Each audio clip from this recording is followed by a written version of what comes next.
મીઠી મધુરી વાત 182મો ભાગ છે. તારીખ 7/6/2026. વચનામૃત ચાલે છે મધ્યનું 66. છેલ્લો પ્રશ્ન છે અત્યારે. શ્રીજી મહારાજે શુક મુનિને પૂછ્યું, શુકાનંદ સ્વામીને, કે ભગવાનનો ભક્ત હોય ને તે ભગવાન તથા ભગવાનના સંત તેને સાક્ષાત્કાર પામ્યો હોય. ઓહો, બોલો. ભગવાનનો ભક્ત હોય ને તે ભગવાન તથા ભગવાનના સંત તેને સાક્ષાત્કાર પામ્યો હોય.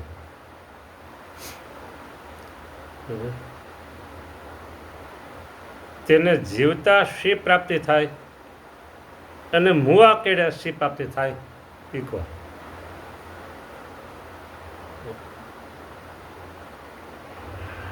શુકમુનિ કહે, મહારાજ એનો ઉત્તર તો તમે કરશો ત્યારે થશે, અમારું કામ નથી.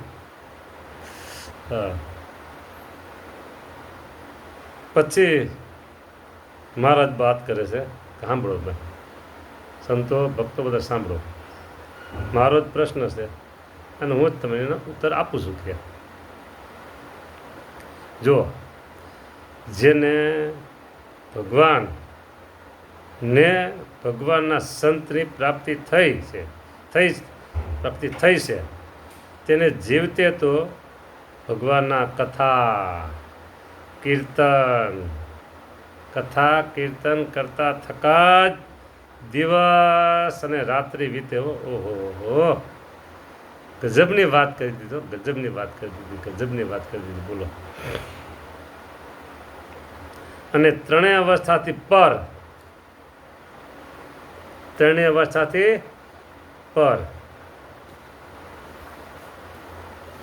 જાગ્રત, સ્વપ્ન અને સુષુપ્તિ, આ ત્રણ જે અવસ્થા એનાથી પર પોતાનો જીવાત્મા તેનું બ્રહ્મ રૂપે સાક્ષાત દર્શન થાય છે અને ભગવાન વિના અન્ય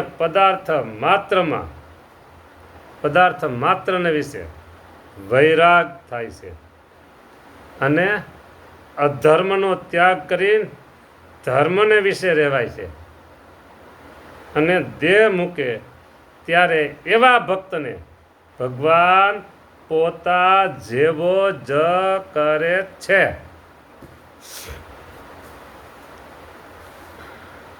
કેવો કરે છે? પોતા જેવો જ કરે છે.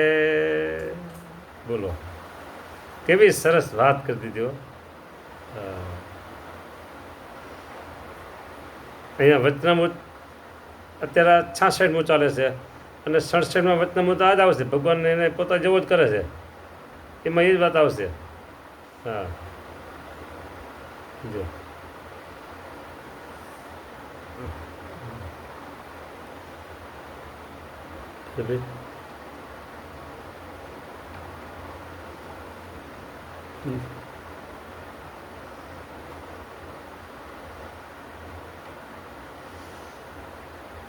આ કેની વાત થઈ?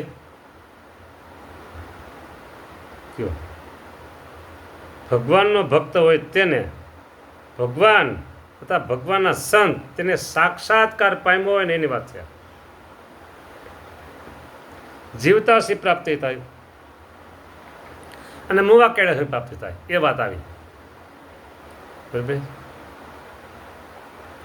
શ્રીજી મહારાજે સુખ સ્વામીને પૂછ્યું. સુખ સ્વામી કે મહારાજ આપ જ જવાબ આપો, અમારું કામ નહીં. કે પછી મહારાજ જવાબ આપ્યો. તો એ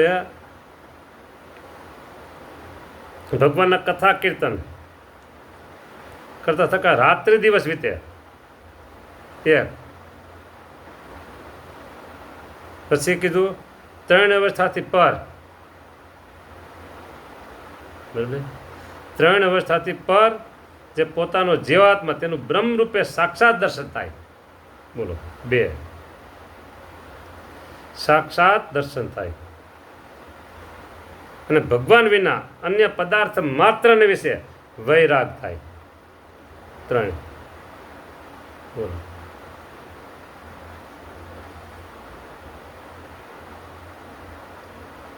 પછી અધર્મનો ત્યાગ કરીને ધર્મને વિશે રહેવાય. 4 બોલો.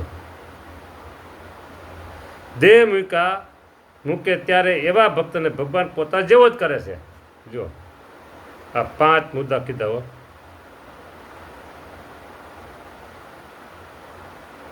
પોતા જેવો જ કરે ભગવાનને.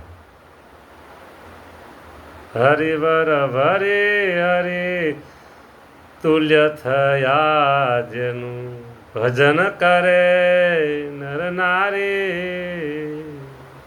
હરિવર વરી હરિ તુલ્ય થયા, બોલો, જેનું ભજન કરે નર નારી. એવી વાતું છે.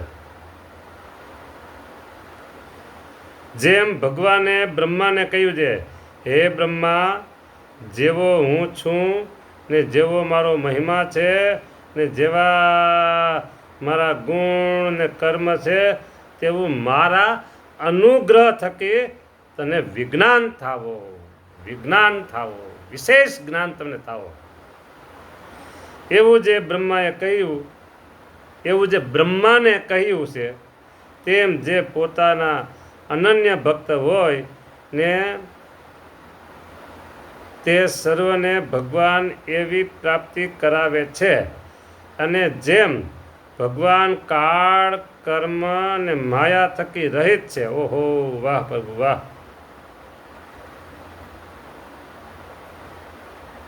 તેમજ ભગવાનના ભક્ત પણ કાળ, કર્મ અને માયા થકી રહિત થાય છે.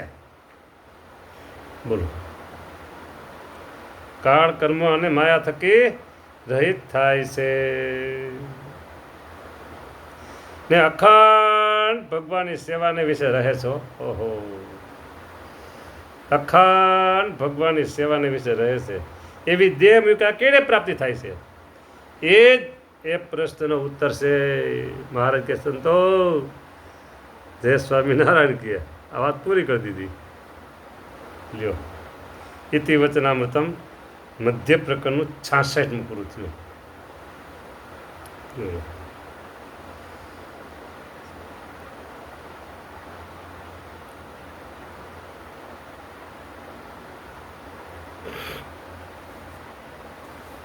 જો કદાચ ને આગળ 5 મુદ્દા કીધા અને પછી કીધું કે ભગવાન કાળ, કર્મ અને માયા થકી રહિત છે, તેમ એને કાળ માયાથી રહિત કરે. અને પછી છેલ્લે એમ કીધું કે અખંડ ભગવાનની સેવાના વિશે રહે છે. એવી દેહ મૂકા કેળે પ્રાપ્તિ છે?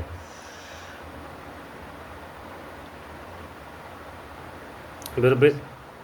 હવે તમને એક વાત તમને કરું. પ્રશ્ન એવો હતો કે ભગવાનનો ભક્ત હોય ને તે ભગવાન તથા ભગવાનના સંતને સાક્ષાત્કાર પામ્યો હોય. બરાબર. જો ભગવાનના સંતની સાથે રહેવાનું થાય, એના મંડળમાં રહેવાનું થાય, એના જોગમાં રહેવાનું થાય,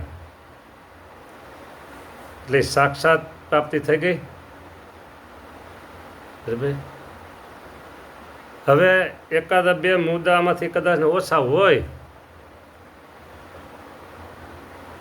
આગળ 5 બતાવે, 5માંથી 3 કે 2 હોય તો ખોટું શું છે?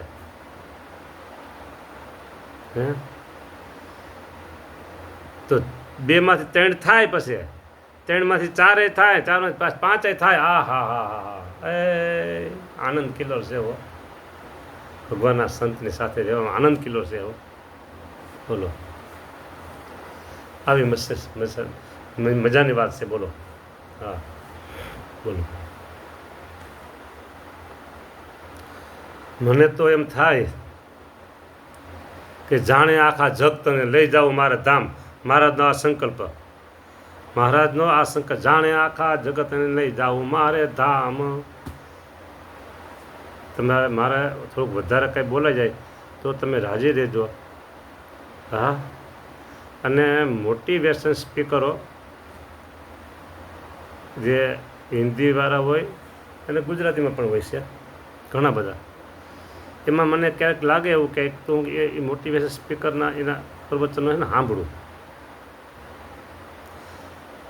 એક સ્પીકરે એવું કીધું, બે, એક હિન્દીવાળાએ અને એક ગુજરાતીવાળાએ, નાનો સંકલ્પ ક્યારેય કરવો જ નહીં. નાનો સંકલ્પ કરવો જ નહીં. બરાબર? હવે હું તમને વાત કહું, સાંભળજો.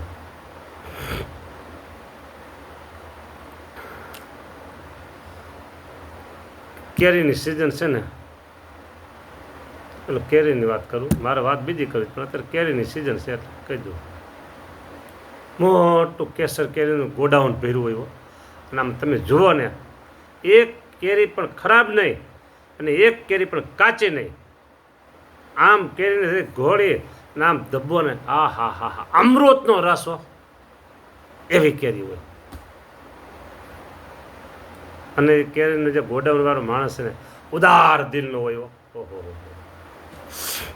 અને એના મિત્ર કદાચ આપણા જેવા કોઈક એના મિત્ર હોય, ઓળખીતા હોય મારા જેવા કોક, અને પછી મારા જેવા એમ કે સ્વામી આવો ને ગોડાઉન, કેરી સરસ પાકી છે અત્યારે, સ્વામી જોઈ એટલી લઈ લ્યો. મને એમ કે જોઈ એટલી લઈ લ્યો. તો હું તો કદાચ એમ કહું ના ના તમે આપ્યું એટલે આપો ને. પણ એના મિત્ર પરિવાર કોઈ હોય, ફેમિલીવાળા હોય, બરાબર, અને બહુ નજીકના હોય, એને એમ કે કેરી લઈ લ્યો આમાંથી, ખાઓ છોકરા પરિવાર બધા ખાઓ, 2 દી 5 દી 10 દી અઠવાડિયું 15 દી ખાઓ, જલસો કરો. પછી 2 કિલો 5 કિલો લેવાય, ગોતીને મોટા કોથળા હોય, બોક્સ હોય ને, એ લઈ લેવાય 20-25. સવારે સાંજે બપોરે ચોઈને મને રાધારમણ સ્વામી કે આ કેરી લઈ જાઓ બેઠા ગોળી ચૂયા કરજો. હવે એમ સમય પૂરો થઈ ગયો છે. એટલે મોટો સંકલ્પ કરવાનો, મોટો સંકલ્પ. બરાબર? એમ થાય કે સંતના મંડળ ભેગા રહીએ ભારે મજા, હા હા હા, આનંદ થાય. અને હું તો ત્યાં સુધી કહું, જેને કોઈ માથે આવી જવાબદારી ન હોય, બીજું કાંઈ ન હોય આગળ પાછળનું, એને તો સંતના મંડળ ભેગું રહેવા વહી જવાય. જન્મ સફળ કરી લેવાય, જન્મારો સફળ કરી લેવાય. આનંદ છે, મોજ છે, મજા છે. હા, બરાબર. નાનો સંકલ્પ નહીં કરવાનો, ક્યારે મોટો જ સંકલ્પ કરવાનો. જય સ્વામિનારાયણ.